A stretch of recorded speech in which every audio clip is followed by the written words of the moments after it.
Disputing items on your credit report is one way that many people utilize in order to try and remove negative, incorrectly reporting information from your credit report. However, if you've ever been down this process, you might notice that your results might not have been the same as the results of some other people whom you've heard have successfully been able to get negative, incorrectly reporting items removed from their credit report.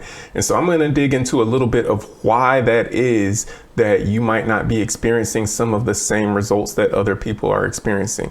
And if you've never been down the road of disputing items from your credit report, then listen up as well, because this is really going to help provide you with information on some things that you can expect if you do get into the situation where you do have items on your credit report that you're wanting to dispute or get corrected. So starting at the top, you are not dealing with the same creditor. So there are thousands of different creditors across the US, that maybe tens of thousands of creditors that you can utilize to extend to you a line of credit. And they all do business different. So for example, I loan you $100 and my friend loans your friend $100.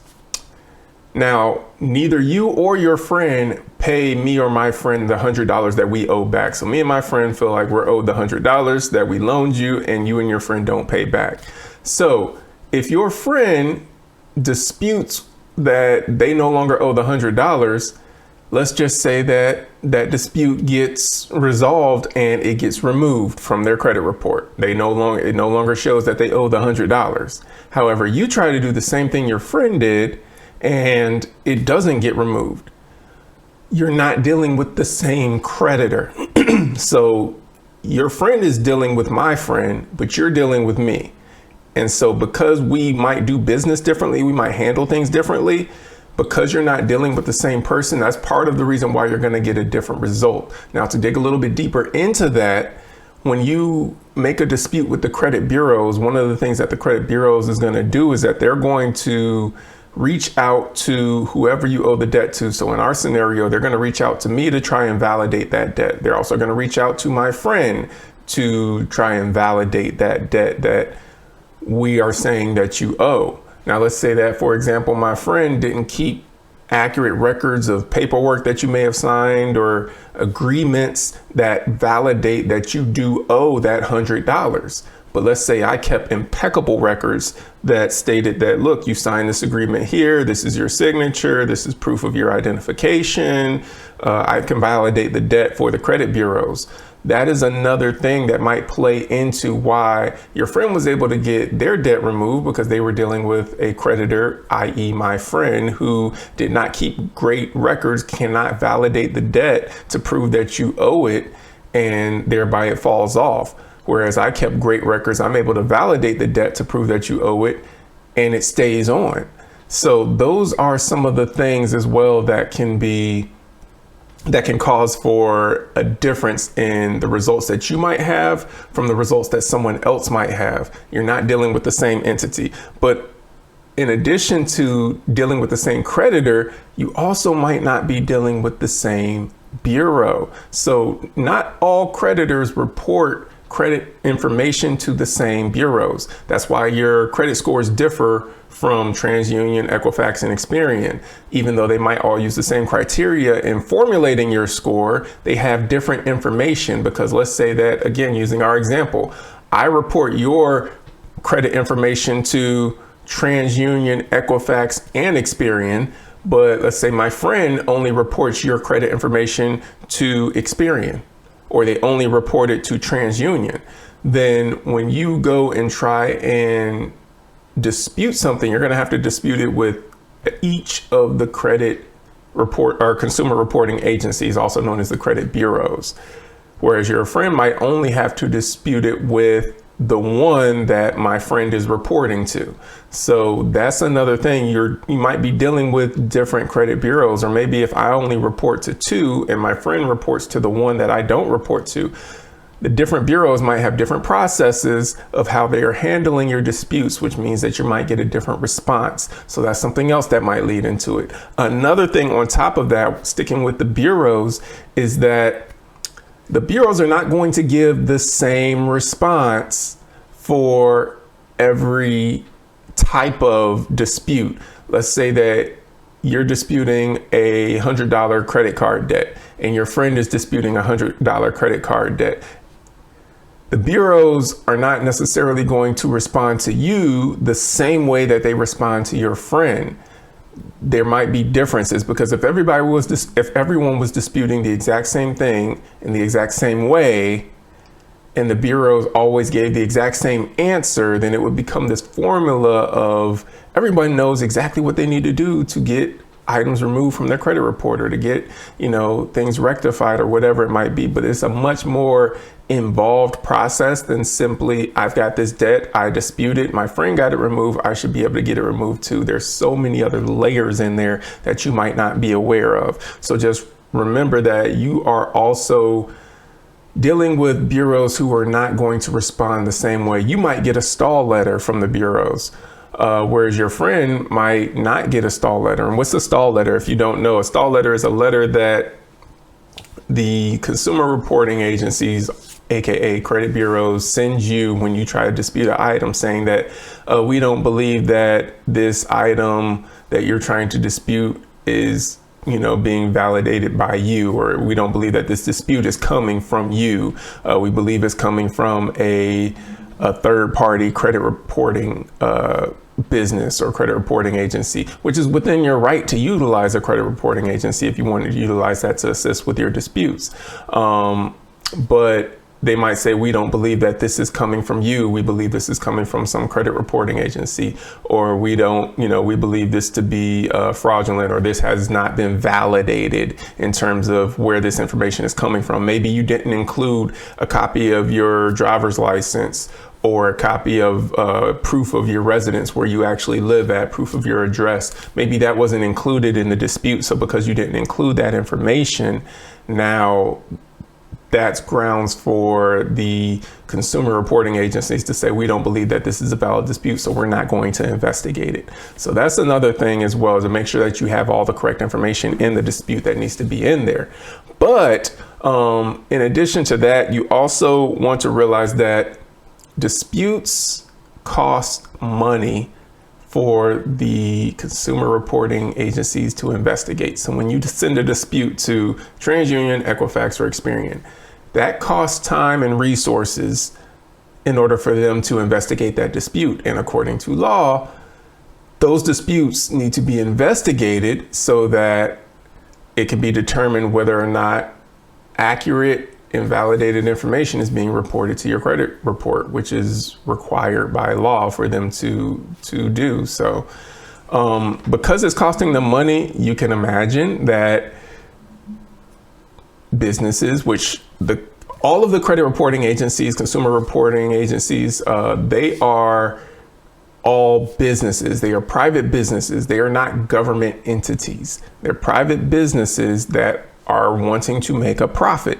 And so they charge for other businesses that report credit report information to them. They get paid money when other businesses report to them, but they also get paid by providing businesses with things such as a copy of your credit report, because businesses pay for a copy of your credit report. So they get paid to acquire your information, but they also get paid to sell your information in the form of a credit report or things like that. So it's a business for them.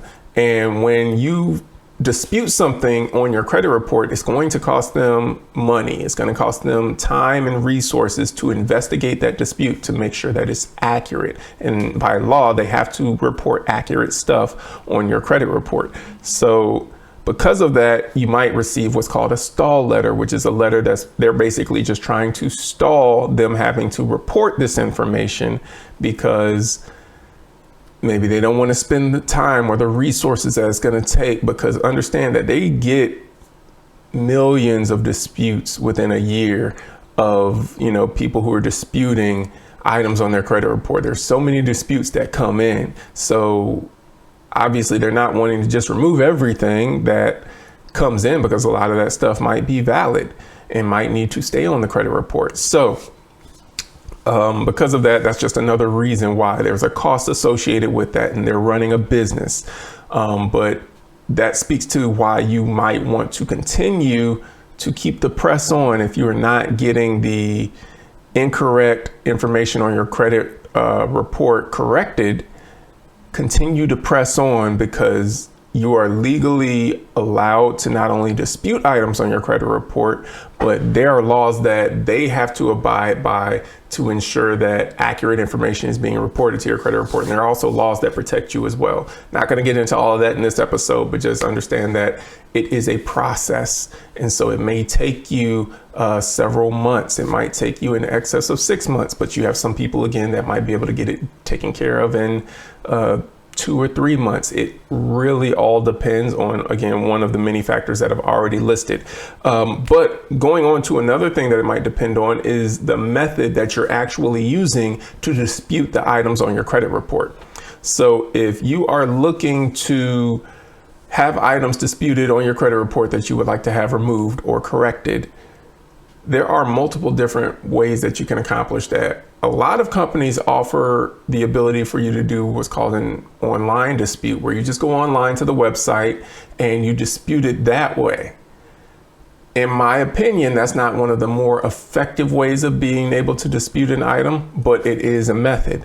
Another way is by you actually drafting up a letter and mailing that letter in through the postal service and having it disputed that way. Now, you might get a different result disputing online rather than disputing via a physical letter that you're mailing in.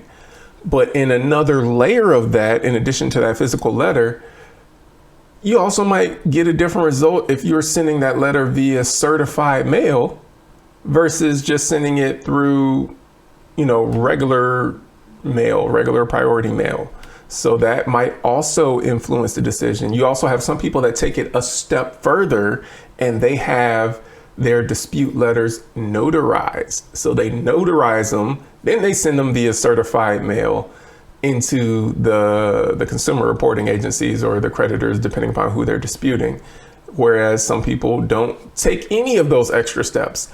That's something that may also help you to reach the desired outcome that you're trying to reach with having negative, incorrectly reporting items removed from your credit report. So just remember that as well, is that there are different levels at which you can dispute just within what you mail out, but there are also differences in how you dispute versus mailing or trying to do an online dispute. And then you have some people that will get on the phone and call to try and get information corrected on their credit report as well.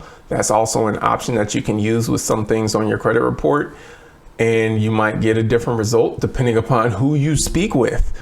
Because if you speak with someone that's not as helpful, I mean, we've all called companies before and gotten that one customer service representative who is the most unhelpful at all in trying to resolve your issue or your problem that you're having. And then we've all had those amazing customer service representatives who are hugely helpful in bringing about the result that we're trying to get to in getting whatever information corrected or thing that we're trying to accomplish with the reason that we're speaking to the customer service rep in the first place.